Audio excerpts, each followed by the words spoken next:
difuntos van a ser alzados otra vez de nuevo y junto a los vivos que hayan quedado serán arrebatados al cielo para vivir con Dios durante 1000 años y después volver aquí.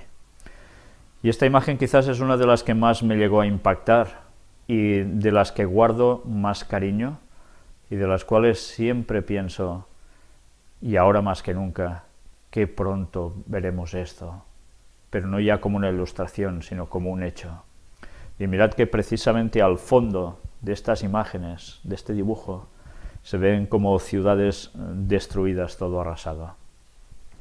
Esto que aún parece ciencia ficción, en breve va a ser tristemente una realidad por culpa nuestra, por culpa del pecado en la tierra, de haber aceptado la transgresión de Satanás también como nuestra, de haber seguido sus pasos. Y la humanidad va a acabar muy mal, con excepción verdaderamente de unos pocos, una minoría por desgracia. Pero bien, antes de empezar el tema, como siempre, vamos a hacerlo con una oración. Padre nuestro que estás en los cielos, te queremos pedir que el Espíritu Santo nos ayude siempre a comprender, a entender todo lo que tú nos quieres decir, y especialmente en un tema como el de hoy, que nos va a ir llevando a unas ciertas conclusiones que a veces no siempre tenemos presentes. Tú das luz, Señor, y queremos pedírtela que nos des más, y que nos ayudes a saberla compartir para preparar un pueblo para tu venida. Ayúdanos a formar parte plena de él. Perdona nuestros pecados. En el nombre de Jesús te lo pedimos todo. Amén. Pues bien, vamos a empezar con un texto que se halla en el libro de Génesis y que también hace referencia a la segunda venida de Jesús.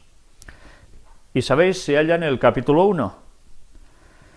Y estuvimos hablando precisamente ayer del capítulo 1, pues ¿sabéis dónde se halla este texto? En el versículo 1, solo al inicio de nuestras Biblias, solo empezar en estas lecturas de todo lo que es la Biblia, se nos dice, en el principio creó Dios los cielos y la tierra.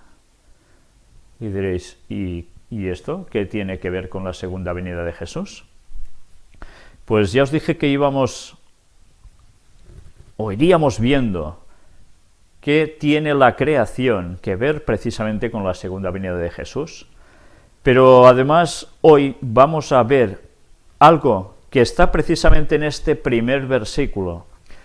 Ya veis que yo os lo he leído en español, tal como lo tenemos en nuestro idioma, pero ahora iremos cambiando imágenes y vais a ver cómo nos vamos a llevar alguna sorpresa. Y creo que unas sorpresas muy agradables, porque vamos a entender que la Biblia tiene auténticas maravillas. Aquí es donde nos quedamos ayer, donde iba a empezar. Está extraído de este lugar que veis aquí. Y voy a ir directamente a la parte que me interesa mostraros.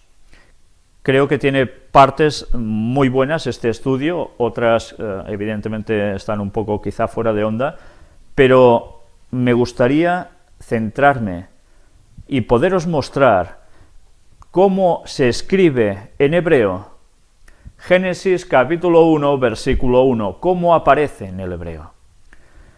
Bereshit bra Elohim et hashmayim vet haeretz. Esto, supongo que mucho mejor pronunciado de lo que yo he hecho, es como aparece en hebreo nuestro primer texto bíblico. Y mirad qué nos pone el autor de este artículo, de este estudio. Este es el texto en hebreo. La primera palabra le da el título al primer libro. En hebreo, Génesis, se le conoce como Bereshit, que quiere decir en el principio. Este primer versículo está compuesto por 7 palabras, igual que los días de la creación. El apóstol Pedro nos da una indicación que no debemos ignorar. Y atención porque este texto, ya os dije que era un texto clave, y aún hablaremos más de él. Pero cuidado, no solo este texto, también el que va después. Segunda de Pedro 3:8 nos dice: mas, oh amados, no ignoréis esto, que para con el Señor un día es como 1000 años, y 1000 años como un día. El libro de los Salmos ya nos hablaba con anterioridad sobre esto. Porque 1000 años delante de tus ojos son como el día de ayer que pasó, y como una de las vigilias de la noche. Salmo 94. Bien, una vez leído esto, quizás alguno se habrá sorprendido.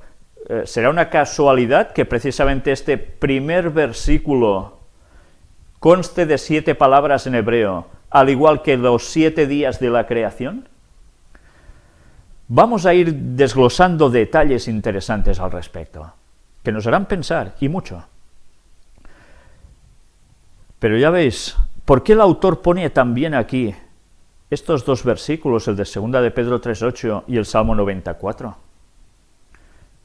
¿Un día como 1000 años? ¿1000 años como un día? Esto es una indicación importante, no ignoremos esto. Luego lo veremos con más detalle. Las Escrituras nos indican que el Señor creó el mundo en 6 días, y fue la creación de la siguiente manera. Primer día, aparición de la luz, día y noche. Segundo día, cielo, atmósfera y mares. Tercer día, surgimiento de los continentes y aparición de la vegetación. Cuarto día, aparición de los cuerpos celestes que alumbran la tierra. Quinto día, los animales del mar y las aves. Sexto día, los mamíferos y el hombre. Y el séptimo día, terminada la obra creadora, Dios ve que lo que había hecho era bueno y descansó. Así fue creado el mundo, aun cuando muchos se resistan a creerlo, y está descrito a través del primer capítulo de Génesis. Pero más allá de la magnificencia de su creación, que por sí sola merece toda alabanza, pues creemos que Dios fue el creador de todo y no fue la creación producto del azar, creemos además que en la creación del mundo el Señor dejó implícito lo que podríamos llamar un anteproyecto para el futuro de la humanidad, del cual ciertamente aún tenemos mucho por descubrir. Sin embargo, según la propia tradición judía, estos días tienen un significado muy especial. Y vamos a ver en qué consiste esto. Primer día. Y dijo Dios, sea la luz, y fue la luz. Y vio Dios que la luz era buena. Y separó Dios la luz de las tinieblas, y llamó Dios a la luz día, y a las tinieblas llamó noche, y fue la tarde y mañana, un día. El primer día, la luz, la Torá, la palabra del Señor. Juan en su Evangelio nos dice, en el principio era el Verbo, y el Verbo era con Dios, y el Verbo era Dios. Este era en el principio con Dios. Todas las cosas por Él fueron hechas, y sin Él nada de lo que ha sido hecho fue hecho. En Él estaba la vida, y la vida era la luz de los hombres. La luz en las tinieblas resplandece, y las tinieblas no prevalecieron contra ella. Texto que se halla en Juan, capítulo 1, versículos del 1 al 5. Al Mesías mismo vemos en este primer día de la creación. Es más, podríamos añadir unas palabras de Jesús. Yo soy la luz, dijo, ¿no? La luz del mundo. Segundo día, Génesis 1, hasta el 6:10, que nos dice, la separación de las aguas. Aparece Noé en la historia y fue separado de la gente perversa que pereció en las aguas. Estamos hablando de tradición judía, cómo ellos pueden llegar a englobar una cosa con otra. Evidentemente para ellos el Mesías es algo que está en el futuro, porque no han aceptado a Jesús como tal, pero nosotros, sabiendo esos conceptos, evidentemente lo encajamos enseguida con Jesús. Pero ya veis, en este segundo día se llega a la conclusión también de que se habla de aguas y por tanto también Noé es un símil al respecto. Y además la gente pereció, los perversos en esas aguas, recordemos eso. Tercer día, aparición de la vegetación, los frutos, la hierba. Aparece en la historia Abraham, un hombre justo que crece como la hierba y sale de él todo un pueblo que es su fruto, sus hijos que aceptan la Torá en el monte Sinaí. Interesante asociación de conceptos. Cuarto día, y os lo remarco, cuarto día. La creación de las lumbreras del cielo. Para el judaísmo significan los 2 templos de Jerusalén, desde donde brilló la luz que salió al mundo. Para nosotros el suceso más importante de la historia, la venida del Mesías a este mundo. Luego veremos esto en detalle, dice el autor. Pero deberíamos pensar algo más. ¿Solo primera venida de Jesús? ¿Esa luz que viene al mundo? ¿Cómo vendrá Jesús en su segunda venida? ¿Vendrá acaso apagado, oscuro? ¿O vendrá precisamente con una gran luz? Se habla de dos lumbreras en el cielo, ¿eh? Quinto día. Los animales del mar y las aves, las enseñanzas del Mesías y su conocimiento se esparcirían a través del mundo como las aves, y quienes creerían en él se multiplicarían como los peces del mar. Fructificad y multiplicaos y llenad las aguas de los mares. ¿Qué significado tiene eso en las Escrituras? Significan pueblos, naciones, muchedumbres, tal como cita Apocalipsis 17:15. Sexto día. El hombre fue creado al sexto día. El 6 es número de hombre. Es en el sexto milenio y sobre todo en el último siglo de este sexto milenio donde el hombre alcanzaría su más alto nivel de desarrollo y conocimiento, pero también al periodo de rebelión del hombre hacia Dios.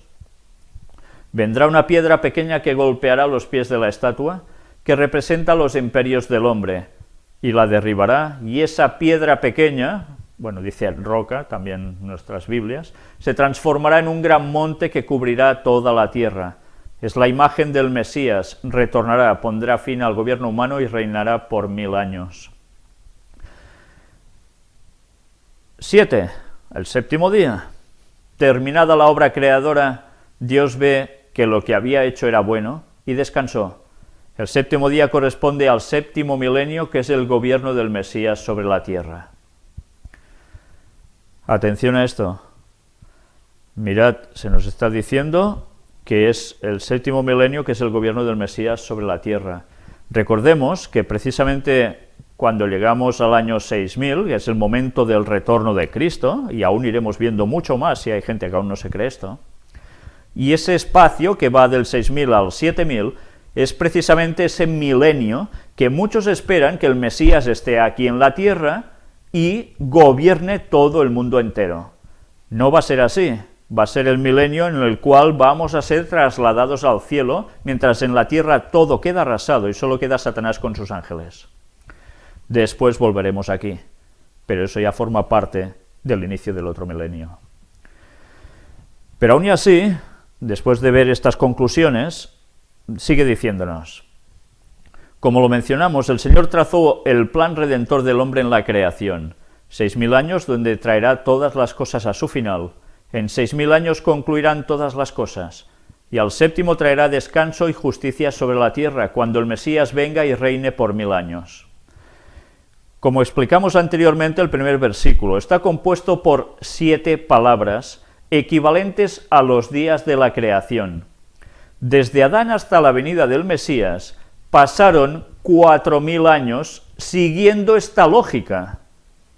Cada palabra del primer versículo representa 1000 años. La cuarta palabra hebrea del primer versículo de Génesis corresponde a la palabra hebrea et, es decir, al año 4000 de la historia, que está representado de la siguiente forma, tal como veis expresado aquí en letras hebreas. Mirad cómo a través del mismo texto de la creación y en hebreo, por lógica, se llega a esta conclusión. ¿Y sabéis esta conclusión a la que el autor ha llegado? Y creo que sin ser adventista, por lo que llega a decir aquí, se da cuenta de que realmente hay algo que cuadra, y es que precisamente en el año 4000 aparece el Mesías, nacimiento de Cristo en Belén, y algo más, hasta su muerte. Pero tengamos esto presente y memoricemos cómo esta extraña conclusión, que para muchos puede ser una auténtica bobada, vamos a ir viendo cómo nos sorprenderá aún más cuando veamos que esto de bobadas tiene muy poco. Estas letras hebreas, estas que veis aquí abajo, corresponden a la primera y la última letra del alfabeto hebreo, el alef y la tau. Para el alfabeto griego es equivalente al alfa y la omega. Para nuestro entendimiento, hablar del alfa y la omega, sabemos inmediatamente a qué se refiere. Yo soy el alfa y la omega, principio y fin, dice el Señor, el que es y que era y que ha de venir, el Todopoderoso. Apocalipsis 1:8. El profeta Zacarías también hace alusión al Mesías y cita Zacarías 12:10. Y mirarán a mí, en hebreo et, que es igual a Aleph y Tau, estas dos letras, la del primero y la última, a quien traspasaron, y llorarán como se llora por hijo unigénito, afligiéndose por él como quien se aflige por el primogénito. Y en hebreo, cuando se escriben las cosas, no se escriben por casualidad, y ya nos daremos aún más cuenta de ello. En hebreo bíblico estoy hablando, por supuesto. Et es la cuarta palabra en Génesis 1:1, y para los judíos, tal como para nosotros, el alfa y el omega, esto habla del Mesías. En el cuarto día de la creación, Dios creó el sol. El profeta Malaquías nos dice respecto a esto: mas a vosotros los que teméis mi nombre, nacerá el sol de justicia, y en sus alas traerá salvación, y saldréis y saltaréis como becerros de la manada. Malaquías 4:2. El profeta estaba profetizando aquí la venida del Mesías. Nacerá el sol de justicia y en sus alas traerá salvación. No hay otro nombre en el que podamos ser salvos, solo en el nombre de Jesucristo, el Mesías de Israel, Hechos 4:12. El cuarto día de la creación nació el sol. El cuarto día en la historia del hombre, es decir, el año 4000, nació el Mesías, quien traería salvación a la humanidad. ¿Lo veis un disparate? Tiene toda la lógica del mundo. Y a veces pensamos que, somos los que hemos descubierto que hay una simbología entre tal cosa y tal otra, un paralelismo total, y no está definiendo solo una cosa, sino que hay más. Esto es la forma de proceder ya de muchos años atrás. Pero hay personas que se creen que si no es una profecía que pone tal cual las cosas, ya no puede ser. No, hay profecías y hay simbologías con paralelismos. Si no entendemos esos conceptos, nos vamos a quedar no en la mitad de cuestiones, nos vamos a quedar, yo diría, súper bajos para entender lo que realmente necesitamos comprender. El plan redentor de Dios consta de 7000, que equivalen a los días de la creación. Hay muchos ejemplos de ello en las Escrituras. En las Escrituras siempre tenemos imágenes de lo que vendría. Veámoslo en los siguientes ejemplos. Y aquí nos cita unos cuantos ejemplos. Noé tenía 600 años cuando vino el diluvio. Los hijos de Lea, y aquí nos da toda una explicación sobre los significados de nombres, y también son 7. Moisés, después de 6 días, fue llamado al monte Sinaí para entrar en la presencia de Dios. No sé si esto suena de algo. 6 días y al séptimo, ¡pam!, está en la presencia de Dios. Los esclavos trabajan 6 años y al séptimo son libres.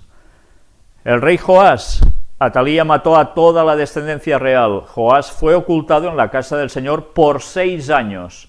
Al séptimo año comenzó a reinar sobre Israel. ¿Casualidades?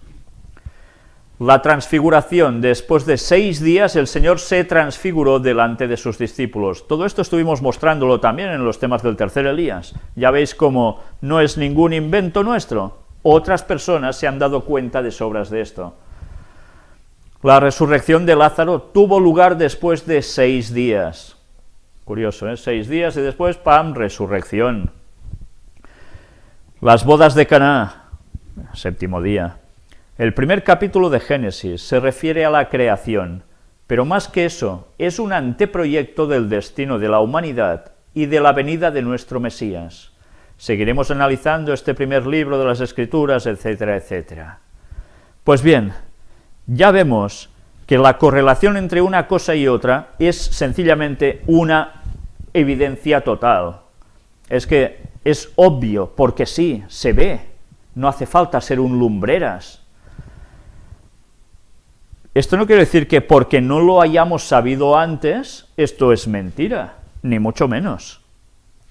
Porque la misma Biblia ya estamos viendo cómo nos está dando estas connotaciones entre paralelismo de textos bíblicos con referencias a la primera venida